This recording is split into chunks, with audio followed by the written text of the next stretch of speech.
మొన్న 25వ తారీఖు కల్వకుంట్ల కవిత గారు ఆమె పార్టీని అనౌన్స్ చేయడం జరిగింది.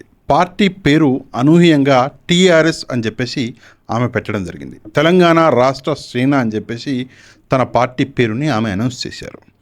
కాకపోతే ఈ పార్టీ పేరు వెనకాల ఉన్నటువంటి రాజకీయం గురించి నేను మీతో డిస్కస్ చేయాలనుకుంటున్నాను. దీని వెనకాల ముఖ్యంగా 2 కారణాలు ఉన్నాయి. కొంత అర్థం చేసుకోవడానికి మీరు కూడా ప్రయత్నించాలి. మొదటి కారణం వచ్చేసి బీజేపీ. ఎవరు ఒప్పుకున్నా ఒప్పుకోకపోయినా కల్వకుంట్ల కవిత గారు టీఆర్ఎస్ అంటే బీఆర్ఎస్ పార్టీ నుంచి బయటికి రావడానికి, తన సొంత పార్టీ పెట్టుకోవడానికి కారణం అన్నది బీజేపీ. ఆమె జైల్లో ఉన్నప్పుడే ఈ సంధి జరిగింది అని చెప్పేసి కొన్ని గుసగుసలు అప్పట్లోనే వినిపించినాయి. సరే, ఆమె జైలు నుంచి బయటికి వచ్చిన ఇమ్మీడియట్గా పార్టీ అయితే పెట్టలేదు, కానీ దాదాపుగా 9 నెలల తర్వాత అనుకుంటా ఆమె పార్టీ అన్నది పెట్టడం జరిగింది. బీజేపీ ఈ పార్టీ వెనకాల ఉంది అని చెప్పేసి నేను ఎలా మాట్లాడుతున్నాను అంటే, టీఆర్ఎస్ అన్నటువంటి పేరు వచ్చాక ఈ క్లారిటీ అన్నది మరికొంత బలపడింది. ఏంటండి టీఆర్ఎస్ అన్న పేరుకి బీజేపీ వెనకాల ఉండడానికి సంబంధం ఏంటి అని మీరు నన్ను ప్రశ్నించవచ్చు. మహారాష్ట్ర పాలిటిక్స్ గురించి మనం మాట్లాడుకోవాలి. మీలో చాలామందికి తెలుసు, మహారాష్ట్ర శివసేనతో బీజేపీ అన్నది చాలా లాంగ్ హిస్టరీ అనేది ఉన్నది. చాలా కాలంగా వాళ్ళు పొత్తులో ఉండే వాళ్ళు అక్కడ కలిసి పోటీ కూడా చేశారు. చాలా లాంగ్ హిస్టరీ ఉంది. కాకపోతే ఆ శివసేన ఏదైతే ఉందో దాన్ని బ్రేక్ చేసింది బీజేపీ. కేవలం బ్రేక్ చేయడం మాత్రమే కాదు, ఆ పార్టీ పేరును కూడా లాక్కున్నది బీజేపీ. మనందరికీ తెలిసినటువంటి విషయం. అంటే సొంత క్రెడిబిలిటీని పుట్టించలేనటువంటి బీజేపీ అక్కడ ఆల్రెడీ ఉన్నటువంటి ఒక క్రెడిబుల్ పార్టీ యొక్క పేరుని వాడుకునేటటువంటి ఒక ప్రయత్నం అనేది చేసింది. సేమ్ ఇక్కడ తెలంగాణలో కూడా అదే ఫార్ములా అనేది బీజేపీ చేస్తున్నది. తెలంగాణలో బీజేపీ నిలబడడం అన్నది అది ఆల్మోస్ట్ ఇంపాసిబుల్. మీరు అనొచ్చు, బీజేపీకి 8 మంది పార్లమెంటేరియన్లు ఉన్నారండి, బీఆర్ఎస్కి ఒక్కడు కూడా లేదు, మరి తెలంగాణలో బీజేపీ నిలబడకపోవడం ఏంటి అని చెప్పేసి మీరు అనొచ్చు.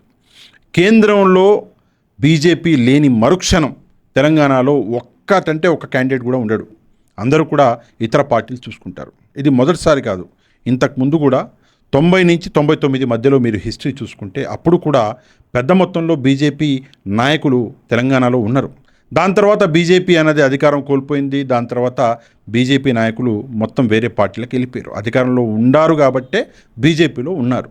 బీజేపీ అనేది తెలంగాణలో ఎంతో కొంత ఉంది. అధికారం కోల్పోగానే ఎవరి దారా ఆడు చూసుకుంటాడు. సేమ్ అదే అన్నది ప్రస్తుతం జరగబోతుంది. ఇది బీజేపీకి చాలా బాగా తెలుసు. అందుకే ఇక్కడ ఉన్నటువంటి లోకల్గా పార్టీ స్ట్రాంగ్గా ఉన్నది బీఆర్ఎస్. సరే, కాంగ్రెస్ పార్టీ ఎలా గెలిచింది, దాని వెనకాల కారణాలు ఏంటి అన్నది మనందరికీ తెలుసు. బీఆర్ఎస్ పార్టీ తప్పిదం వల్లనే కాంగ్రెస్ పార్టీ అన్నది గెలిచింది. బీఆర్ఎస్ పార్టీలో కొంతమంది నాయకుల పెరిగిపోయినటువంటి అహంకారం వల్లనే బీఆర్ఎస్ పార్టీ ఓడిపోయింది, కాంగ్రెస్ పార్టీ గెలిచింది. కానీ స్ట్రాంగెస్ట్ పార్టీ ఇన్ తెలంగాణ అంటే ఈరోజు కూడా బీఆర్ఎస్.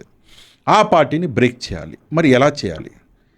అక్కడి నుంచి వచ్చినటువంటి సమాధానం ఏంటంటే హరీష్ రావు గారిని బ్రేక్ చేద్దామని చెప్పేసి చాలా ప్రయత్నాలు చేశారు. చాలా ప్రయత్నాలు మహారాష్ట్రలో షిండేలాగా తెలంగాణలో హరీష్ రావు గారిని వాడుకుందాం అనుకున్నారు. కానీ హరీష్ రావు గారు బ్రేక్ అవ్వాల. కానీ విచిత్రమైనటువంటి విషయం ఏంటంటే కల్వకుంట్ల కవిత గారు బ్రేక్ అయ్యారు.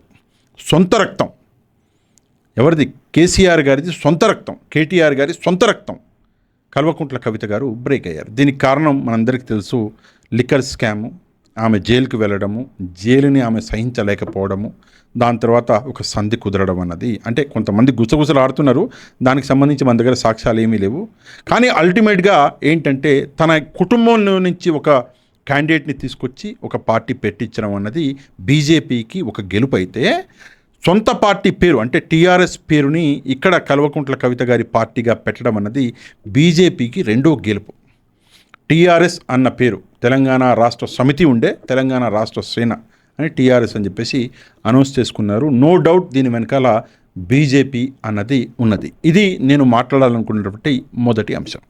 ఇక రెండో అంశం అత్యంత ముఖ్యమైనటువంటి అంశం, కొంత మీరు అర్థం చేసుకోవాలి. కవిత గారు టీఆర్ఎస్ అన్నటువంటి పేరు అనేది పెట్టారు.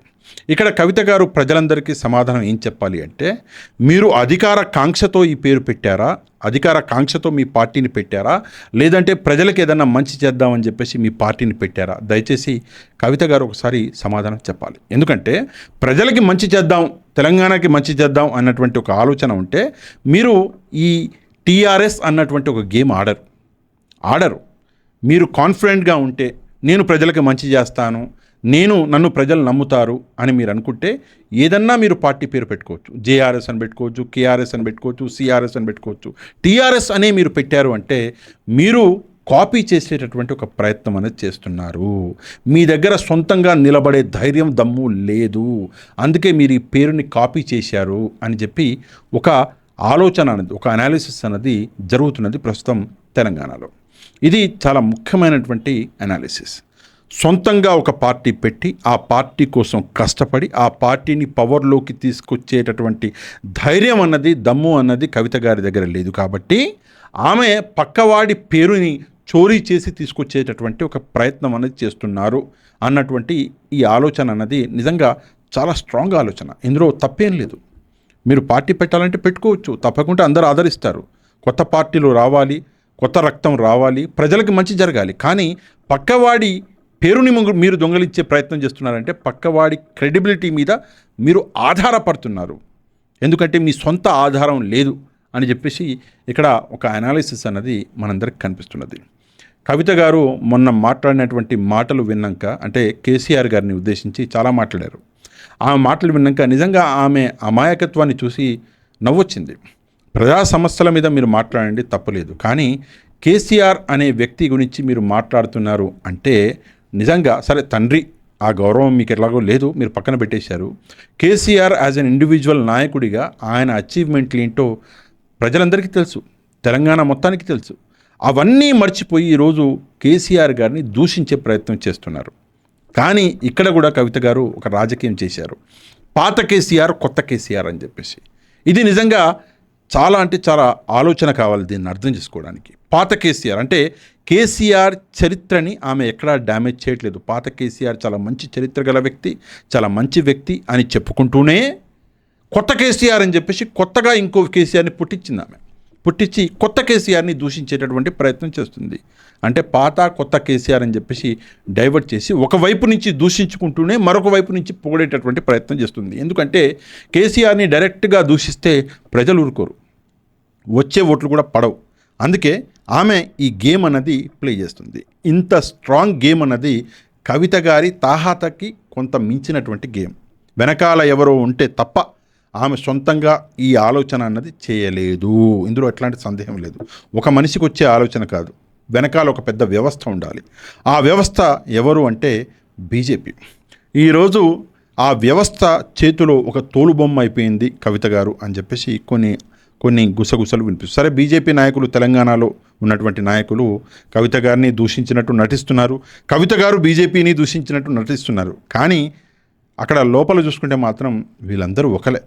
కేసీఆర్ని బ్రేక్ చేయాలి అన్న ఉద్దేశంతో ఈరోజు కవిత గారిని దించారు. ఆంధ్రప్రదేశ్లో చంద్రబాబు నాయుడు గారిని బ్రేక్ చేద్దాం అనుకున్నారు. అంతలోనే చంద్రబాబు నాయుడు గారి వెళ్ళి సరెండర్ అయ్యాడు. కానీ తెలంగాణలో కేసీఆర్ సరెండర్ అవ్వాల, ఓడిపోయి పక్కన కూర్చున్నాడు. కేసీఆర్ గారికి ఎన్నికలకి కొంత ముందు అర్థమైపోయింది గేమ్ మొత్తం.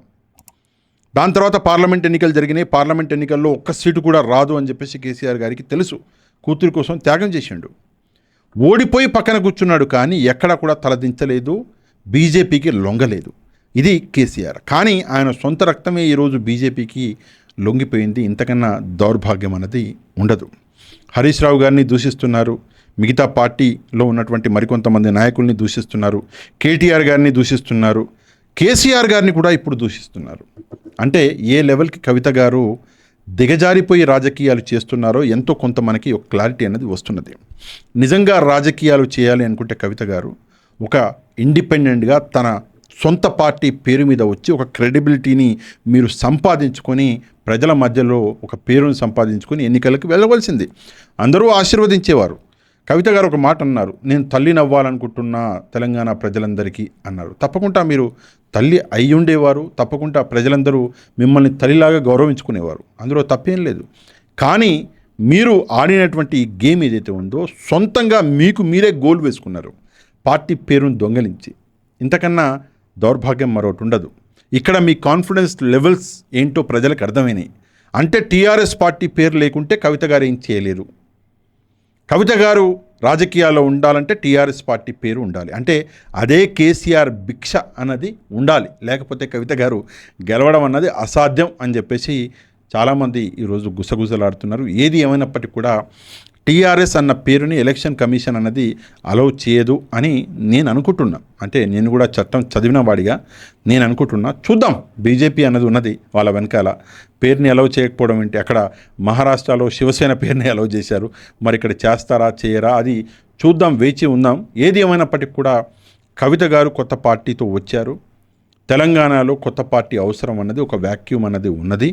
ఆమె తప్పకుండా ముందుకు వెళ్ళాలని, సొంతంగా రాజకీయాలు చేయాలని, అంటే కేసీఆర్ గారి మీద డిపెండెంటో లేదా కేటీఆర్ గారి మీదనో కాకుండా సొంతంగా ఆమె రాజకీయాలు చేసి ఒక మంచి మనసుతో ప్రజలందరికీ మంచి చేసే ఒక ప్రయత్నం ఆమె చేయాలని చెప్పేసి ఆశిస్తున్నాను. తప్పకుండా ఈ విషయం మీద ఒక కమెంట్ చేసి మన వీడియోని లైక్ చేయడం మాత్రం అసలు మర్చిపోవద్దు.